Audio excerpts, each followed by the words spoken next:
রাত ১টা।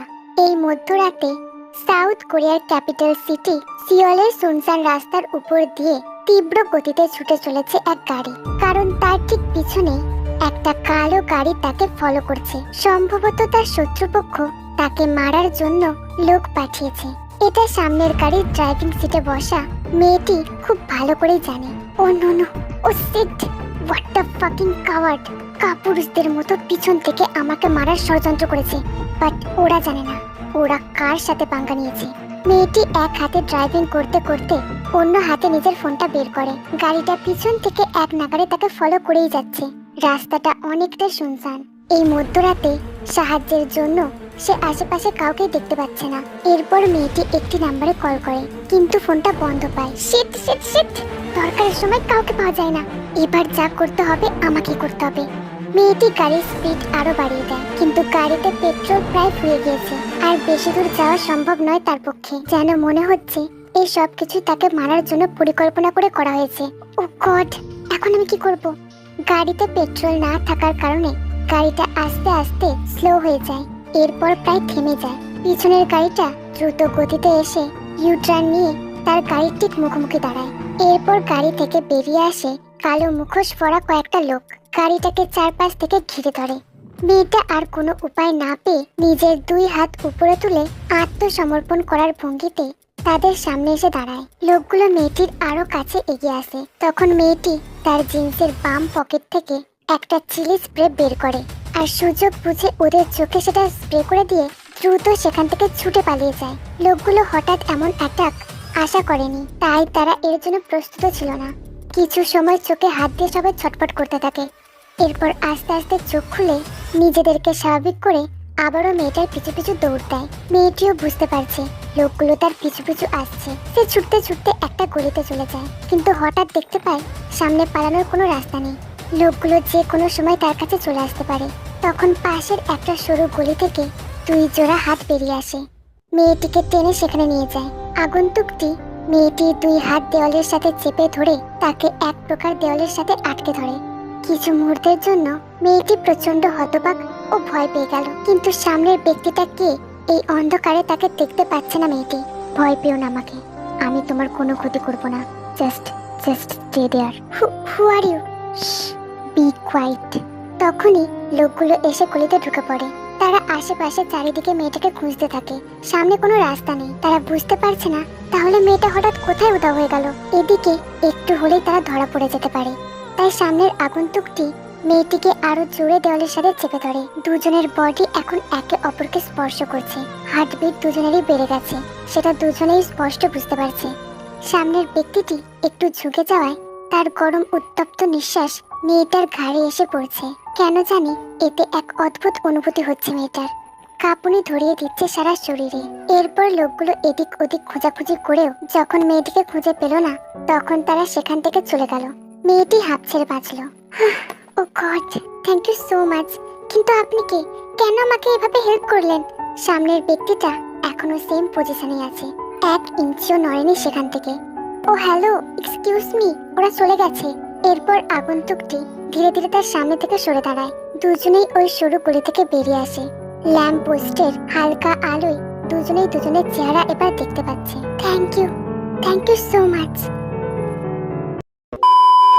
সিওল শহরের সবচেয়ে বড় বিজনেস কোম্পানি কিম এন্টারপ্রাইজের 4th ফ্লোর থেকে প্রচন্ড চিৎকার চেঁচামেচি এবং ভাঙচুরের শব্দ হচ্ছে, কিন্তু কোম্পানির সকলেই এটার সাথে অভ্যস্ত। প্রায় সেখানে চিৎকার চেঁচামেচি আর ভাঙচুরের আওয়াজ হয়ে থাকে। আর সেটা করে কিম এন্টারপ্রাইজের নিউ সিইও কিম তেয়ং।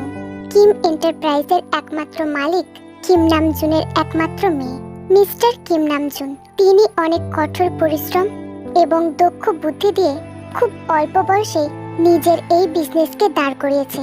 শুধু তাই নয়, সেই সময়কার সবচেয়ে বড় বিজনেসম্যানের টাইটেলটাও আদায় করেছিলেন। খুব কম সময়ের মধ্যে এত খ্যাতি আর নাম অর্জন করার পরেও খুব অল্প বয়সেই তিনি মারা যান। মিডিয়ার রিপোর্ট অনুসারে তিনি তার স্ত্রীকে হত্যা করে নিজে সুইসাইড করেছিলেন। কিন্তু তাদের একমাত্র মেয়ে কিম তেয়ং, সেই এখন বর্তমানে কিম এন্টারপ্রাইজের সিইও। তবে মিডিয়ার রিপোর্ট যাই হোক না কেন, অনেকেই এখনো এটা বিশ্বাস করতে নারাজ যে তিনি সুইসাইড করেছেন। আর নিজের স্ত্রীকে হত্যা করা এটা তো আরো অসম্ভব ব্যাপার, কারণ তিনি স্বভাবগতভাবে খুবই শান্ত, সরল আর তীক্ষ্ণ বুদ্ধি সম্পন্ন একজন মানুষ। তবে এমন একটা মানুষ এত অল্প বয়সে এত খ্যাতি অর্জন করার পরেও কিভাবে এমন একটা কাজ করতে পারে? তাই এতদিন হয়ে যাবার পরেও মিডিয়া জগতে সকলের কাছে এটা একটা ধোঁয়াশা। সকলেই জানতে চায় আসল ঘটনাটি কি হয়েছিল, কারণ আইনগতভাবে এখনো প্রমাণ হয়নি মিস্টার কিম নামজুনের মৃত্যুর কারণটা কি ছিল। আজ সকালেরই ঘটনা। কিছু রিপোর্টাররা এসেছিলেন কোম্পানির সিইও কিম তেয়ং এর ইন্টারভিউ নিতে। সমস্ত কিছুই শান্ত আর স্বাভাবিকভাবে হচ্ছিল। তবে হঠাৎ রিপোর্টারদের মধ্যে একজন প্রশ্ন করে বসে, ম্যাডাম, আপনার বাবা মানে মিস্টার কিম নামজুন, জানা যায় উনি নাকি নিজের স্ত্রীকে হত্যা করে সুইসাইড করেছিলেন। কিন্তু ওনার মৃত্যু নিয়ে এখনো ধোঁয়াশা রয়ে গেছে। যেহেতু আপনি ওনার মেয়ে, তাই আমরা আপনার মুখ থেকে শুনতে চাই আসল ঘটনাটা কি হয়েছিল। তে তার বাবা কিম নামজুন আর মা কিম সুক জিনের অনেক আদরের মেয়ে ছিল। বাবার চোখের মনি। সে ছোট থেকেই তার বাবাকে একজন আদর্শ পুরুষ হিসেবে দেখে এসেছে। আর তার বাবা মায়ের সম্পর্কের মধ্যে ভালোবাসা, সুখ, শান্তির কোনো কমতি ছিল না। উফ, এতটা লেট হয়ে গেল। সময় দেখেছে একবারও কটা বাজে? সারাটা দিন শুধু কাজ কাজ কাজ। আসুক না বাড়িতে। আজ আমার একদিন কি তার একদিন। ইসরে, আজকে আবারও লেট হয়ে গেছে। বউটা আমার নিশ্চয়ই রেগে আছে। মাম্মা, পাপা কোথায়? এখনো আসে না কেন? এই হয়েছে এক মেয়ে, পাপাকে ছাড়া চোখে ঘুমো আসবে না। এসো না, এসো, আজকে আমি তোমাকে ঘুম পাড়িয়ে দিই। পাপার হয়তো আসতে একটু লেট হবে, তুমি ঘুমিয়ে পড়ো কেমন? পাপা এলে আমি তাকে বকে দেবো আমার তেসোনাকে কষ্ট দেওয়ার জন্য। না না মাম্মা, তুমি পাপাকে কিচ্ছু বলবে না। আমি রাগ করিনি তো, কিন্তু আমি পাপার সাথে ঘুমাবো। তে একদম জেদ করবে না, চুপচাপ ঘুমাও। আরে তেসোনা কাঁদে না, এই তো আমি এসে গেছি। এসো, পাপার কোলে এসো। তো সময় হলো আপনার আসার? কটা বাজে খেয়াল আছে একটু? সারাটা দিন শুধু কাজ কাজ কাজ। এই রে, যা ভেবেছিলাম তাই। টেম্পারেচার তো দেখছি অনেক গরম। মনে মনে বলল আরেম। এদিকে যে তার মেয়ে তাকে এত মিস করছে, তার কাছে যেতে চাইছে, সে খেয়াল কি আছে তার? তাই নাকি? শুধু কি মেয়ে মিস করছে, নাকি মেয়ের মাও? জিনের দিকে তাকিয়ে চোখ টিপ মেরে বলে আরেম, না মোটেও না, মেয়ের মা তাকে একটু মিস করছে না। ও তাই নাকি? কাছে এসো দেখি তবে। ঠিক সেই মুহূর্তেই আরেমের কোলে থাকা ছোট্ট তে বলে ওঠে, মাম্মা, পাপা, আমি কিন্তু সব দেখছি। তে ছোট থেকেই অনেক মিষ্টি আর শান্ত স্বভাবের একটা মেয়ে। তবে তার সাথে ঘটে যাওয়া ঘটনাগুলো আর পরিস্থিতি তাকে অনেক কঠোর আর রাগী করে তুলেছে। এখন সে ছোটখাটো বিষয়েও অনেক রেগে যায়। রাগের সমস্ত কিছু ভেঙে চুরে শেষ করে ফেলতে ইচ্ছে করে। তার যখন 6 বছর বয়স, তখনই ঘটে তার জীবনের সবচেয়ে বড় দুর্ঘটনাটি। তার বাবা মা দুজনেই তাকে রেখেই দুনিয়া থেকে চলে যায়। প্রতিনিয়ত এই সমস্ত পরিস্থিতির সাথে মোকাবিলা করতে করতে তার মনটা যেন এক প্রকার পাথর হয়ে পড়েছে। তবে কেউ জানুক অথবা না জানুক, তে জানে তার বাবা তার মাকে হত্যা করতে পারে না, আর আত্মহত্যার মতো এমন একটা পথ বেছে নিতে পারে না। তবে সে জানে এর পিছনে রয়েছে ঘোর এক ষড়যন্ত্র। সে নিশ্চিত তার বাবা মাকে খুন করা হয়েছে, কিন্তু কে বা কারা করেছে আর কিসের জন্য করেছে এ সমস্ত কিছু সে জানে না। তার জীবনের এখন একটাই লক্ষ্য, তার বাবা মায়ের খুনিকে খুঁজে বের করা এবং তাদেরকে যোগ্য শাস্তি দেওয়া। আজ রিপোর্টাররা হঠাৎ আবারও তার বাবার সম্পর্কে তার কাছে জানতে চাওয়ায় সে নিজের রাগটাকে কন্ট্রোল করতে পারেনি। তার রাগী চেহারা দেখে রিপোর্টাররা কেউই সেই জায়গা থাকার সাহস পায়নি, ভয়ে সেখান থেকে পালিয়ে গেছে। বর্তমানে তে তার পার্সোনাল কেবিনে। সব ভেঙে ফেলবো আমি, সব শেষ করে ফেলবো। আমার বাবা আমার মাকে হত্যা করেনি, সুইসাইড করেনি উনি, আর এটা আমি একদিন প্রমাণ করেই ছাড়বো। তের কেবিনের বাইরে কয়েকজন এমপ্লয়ি একে অপরের সাথে কথা বলছে। ম্যাডাম আবার অনেক রেগে গিয়েছেন, এবার আমরা কি করব? ওনার ডাকের সাথে আমরা কেউই পেরে উঠতে পারবো না। হ্যাঁ, ঠিকই বলেছেন, এটা একমাত্র একজনই পারে, সুগা স্যার। উনি একমাত্র পারবেন ম্যাডামকে শান্ত করতে। তখনই সেখানে এসে উপস্থিত হয় সুগা। এক্সকিউজ মি, কি হয়েছে এখানে? রুমের মধ্যে আবার ভাঙচুর? আমি আসার আগে কি এমন হয়েছে যে তে এত রেগে গিয়েছে? তখন ওদের মধ্যে একজন বলে ওঠে, ও থ্যাংক গড স্যার, আপনি চলে এসেছেন। ম্যাডামকে সামলানো যাচ্ছে না, উনি অনেক রেগে গিয়েছেন। এখন আপনাকে কিছু একটা করতে হবে। রিল্যাক্স, আমি বুঝতে পেরেছি, কিন্তু হঠাৎ কি এমন হলো? ঘটনা আমাকে খুলে বলো। লোকগুলো সুগাকে সমস্ত ঘটনা খুলে বলল। ও এগেইন দিস মিডিয়া, এরা মানুষের ফিলিংস বোঝে না। কোনো কথা একটা মানুষকে কতটা হার্ট করতে পারে এটা তারা বোঝে না। এদের তো শুধু একটাই কাজ, সবার পার্সোনাল লাইফকে খবরের কাগজে ছাপিয়ে স্পাইসি নিউজ হিসেবে সবার কাছে বিতরণ করা। আমি তোমাদের সকলকে ওয়ার্ন করে দিচ্ছি, এরপর থেকে কোনো মিডিয়া যেন কোম্পানির ধারে কাছেও দেখতে না পায়। Okay sure sir. অলরাইট, তোমরা যাও এখন, আমি দেখছি কি করা যায়। সুগা হলো তের ছোটবেলার বন্ধু। তের বাবা আর সুগার বাবা অনেক ভালো বন্ধু ছিলেন, সাথে বিজনেস পার্টনারও। সেই সূত্রেই তাদের বন্ধুত্বটা আরো গভীর। তবে সুগার বাবাও আর দুনিয়াতে নেই, তাই তাকেই তার বাবার বিজনেস সামলাতে হচ্ছে। বর্তমানে কিম কোম্পানি আর মিন কোম্পানি একটা কোলাবরেশনের জন্য পার্টনারশিপে কাজ করছে। তে আর সুগার সম্পর্কটা অনেক গভীর আর বন্ধুত্বপূর্ণ। সুগা সবসময় যে কোনো পরিস্থিতিতে তের পাশে থেকেছে, তবে সে তাকে শুধুমাত্র তার বন্ধুর চোখে দেখে না। তে সুগার কাছে একজন বন্ধুর থেকে অনেক স্পেশাল। সুগা জানে না তের প্রতি তার অনুভূতিটা আসলে কি, ভালোবাসা, ভালো লাগা। তবে সুগা কখনোই তেকে তার অনুভূতির কথা বলতে সাহস পায়নি, কিন্তু তার বিশ্বাস একদিন তে নিজে থেকে এসে তার অনুভূতির কথা সুগাকে বলবে। সেও অপেক্ষা করেছে সেই দিনটার জন্য। এদিকে তেও সুগাকে একজন বন্ধুর থেকে বেশি কাছের মানুষ হিসেবে চেনে। আর আপনজন বলতে এখন এই একজন সুগা আর তার আঙ্কেল আন্টি। তে এখন তার আঙ্কেল আন্টি মানে মিসেস আয়ু আর মিস্টার কায়ের সাথেই থাকে। সুগা তের কেবিনের দরজা নক না করেই ভিতরে প্রবেশ করে আর দেখে রুমের সমস্ত কিছু তছনছ হয়ে আছে। তে নিজের ডেস্কে বসে দুই হাতে চুলগুলোকে টেনে রাগ কন্ট্রোল করার চেষ্টা করছে। তে কি হয়েছে, আমার দিকে তাকা। এরপর সুগা তের কাছে হাঁটু গেড়ে বসে তের হাত দুটোকে ধরে বলে, তুই কেন ভুলে যাচ্ছিস? তোর লক্ষ্যটা আসলে কি? তোকে তো তোর বাবার অপরাধীদের খুঁজে বের করে শাস্তি দিতে হবে। এর জন্যই তোকে শক্ত হতে হবে। তে মিডিয়া যাই বলুক না কেন, তুই তো জানিস তোর বাবা নিরপরাধ। তাহলে কেন ওদের কথা শুনে নিজে হাইপার হয়ে যাস? তোকে নিজের রাগের উপর কন্ট্রোল করতে হবে। তে সুগা, আমি আর পারছি না, বিশ্বাস কর। বারবার প্রতিনিয়ত এই একই কথার সম্মুখীন হতে হয় আমাকে।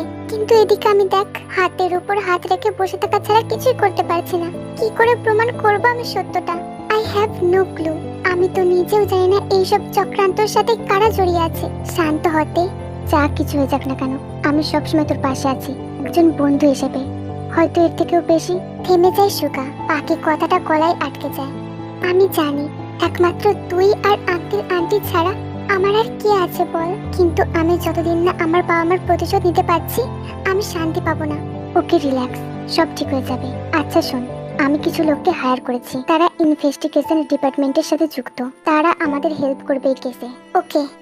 আচ্ছা তে, গত রাতে তোর উপরে যে অ্যাটাক হয়েছিল সে সম্পর্কে কিছু জানতে পেরেছিস? আই মিন, কারা পাঠিয়েছে, কাদের লোক তারা, আর কেনই বা তোকে মারতে চাইছে? না, এখনো পর্যন্ত আমি কিছু জানি না। তে তবে আমি শিওর এই লোকগুলোকে তোর বাবার হত্যাকারীর মধ্যে কেউ পাঠিয়েছে, কারণ এই মুহূর্তে তোকে মারার মতো সাহস আমি কারোর মধ্যে দেখতে পাচ্ছি না। আমরা যদি কোনোভাবে জানতে পারি ওই লোকগুলোকে কে বা কারা পাঠিয়েছে, তাহলে এই কেসটা সলভ করতে আমাদের আরো ইজি হবে। Yes, you are right. But তে যে তোকে বাঁচিয়েছিল তার ব্যাপারে কিছু জানতে পেরেছিস? কে সে, কি নাম তার? তুই কি দেখেছিস তাকে? কে, কি করে, নাম, এগুলো তো আমি কিছু জানি না। কিছু না বলেই তো চলে গেল সে। তবে দেখেছি আমি তাকে। ওকে, বল আমাকে, কেমন দেখতে সে? সে সে বল। তার চোখ, তার ঠোঁট, তার ওই শক্ত হাতের বাঁধন। তারপর? আমি বলতে পারবো না। বলতে পারবি না? কিন্তু কেন? আমাদের এটা জানাটা খুব দরকার। সে কে ছিল? সুগা, আমার ওকে চাই। হোয়াট? চাই মানে? হ্যাঁ, চাই চাই চাই, যে করেই হোক আমার ওকে চাই। সুগাতের চোখে অন্যরকম কিছু একটা দেখতে পাই। ওকে ওকে রিল্যাক্স, আমি চেষ্টা করছি ওকে খুঁজে বের করার। আচ্ছা একটা কথা বল, এ বিষয়ে তোর কি গাই আঙ্কেলের সাথে কোনো কথা হয়েছে? না, কাল থেকে তো ওনার ফোন বন্ধ পাচ্ছি, জানি না কেন। বাট আমি বাড়ি ফিরে ওনার সাথে কথা বলবো। Okay, alright. তখনই ওদের দরজায় নক করে কেউ। Yes, come in. এরপর দরজা ঠেলে ভিতরে প্রবেশ করে এক লম্বা আর সুদর্শন যুবক। চেহারার মধ্যে কোনো অনুভূতি নেই, দৃষ্টি তীক্ষ্ণ। তাকে দেখা মাত্র তে অবাক হয়ে চেয়ার ছেড়ে উঠে দাঁড়ায়। ইউ? পাশ থেকে সুগা বলে ওঠে, আসলে আমি ওকে এখানে ডেকেছি। ও হলো Jeon Jungkook. I am sorry, but তোকে না জানেই আমি ওকে তোর জন্য হায়ার করেছি। হায়ার করেছিস মানে? কিসের জন্য? ও এখন থেকে তোর বডিগার্ড। তে অবাক হয়ে মনে মনে বলে, বডিগার্ড? কালকে রাতের ঘটনার পর থেকে তে লোকটাকে এক মুহূর্তের জন্য ভুলতে পারেনি। কেন জানি তার মধ্যে অদ্ভুত এক আকর্ষণ কাজ করছে। মনটাও খুব অস্থির লাগছে। সে ভাবেনি এইভাবে লোকটা তার সামনে আবার এসে উপস্থিত হবে। সুগা, তুই জানিস ওকে? কে মানে? তুই কি আগে থেকে ওকে চিনিস? এই হলো সেই ব্যক্তি যে আমাকে কাল রাতে বাঁচিয়েছিল। আর ইউ শিওর এই সে? তে জাঙ্কুকের চোখের দিকে তাকিয়ে বলে, 100%। ও, তাহলে তো ভালোই হলো। কাল রাতে ও তোকে বাঁচিয়েছিল। এই ঘটনা থেকে আমি আরো নিশ্চিত হতে পারছি ও একজন ভালো বডিগার্ড হতে পারবে। এই পুরো সময় জাঙ্কুক একটা কথা বলেনি, চুপচাপ ওদের রিয়াকশনটা দেখছে। So mister John Jungkook, I hope you will be a good bodyguard. She really needs your protection. Yeah sure. ওরা সবাই নিজেদের মধ্যে কথা বলছিল, তখনই হঠাৎ সেখানে হন্তদন্ত হয়ে প্রবেশ করে মিস্টার কাই। তুই ঠিক আছিস? কিছু হয়নি তো তোর? আসার সময় শুনতে পেলাম তোর ওপর কাল রাতে নাকি অ্যাটাক হয়েছিল। আঙ্কেল রিল্যাক্স, আমি ঠিক আছি। না না না, কিচ্ছু ঠিক নেই। তুই বল আমাকে কে করেছে সব, আমি এক্ষুনি তাকে তার জায়গা দেখিয়ে দিচ্ছি। কাই আঙ্কেল, এখন সব ঠিক আছে। আসলে কাল রাতে ওর উপরে অ্যাটাক তো হয়েছিল, বাট ওরা তের কোনো ক্ষতি করতে পারেনি। আর এই সেই ব্যক্তি। সুগা জাঙ্কুকের দিকে পয়েন্ট করে বলে, কাল ওই তের হেল্প করেছিল। কাই জাঙ্কুকের দিকে এক পলক তাকালো। তাহলে তুমি সে? হ্যাঁ আঙ্কেল, আর এখন থেকে ওদের বডিগার্ড। কাই জাঙ্কুকের দিকে হ্যান্ডশেক করার জন্য হাত বাড়িয়ে বলল, তো ইয়াং ম্যান, আমি আশা করব তুমি ওকে সম্পূর্ণভাবে রক্ষা করতে পারবে। Yes sir. এরপর কাই জাঙ্কুকের দিকে কিছুক্ষণ তাকিয়ে থাকলো। তার চোখের ভাষাটা একটু অন্যরকম ছিল। আচ্ছা তে, আমি এখন আসি, আমার একটু ইম্পর্টেন্ট কাজ পড়ে গেছে। এটা বলেই সে ওখান থেকে চলে গেল। তে, আমাকেও এখন যেতে হবে। লাঞ্চ টাইমে দেখা হচ্ছে, আর ও তো তোর সাথেই থাকবে, সো ডোন্ট ওয়ারি। ইয়া। এরপর সুগা ওদের দুজনকে একা রেখে কেবিন থেকে বেরিয়ে গেল। সুগা অফিস করিডোর দিয়ে তার কেবিনের দিকে যাচ্ছিল। ঠিক তখনই হঠাৎ তার কারোর সাথে ধাক্কা লাগে। হঠাৎ ঘটে যাওয়া এমন আকস্মিক ঘটনায় সুগা টাল সামলাতে না পেরে সামনের ব্যক্তিটার উপরে পড়ে যায়।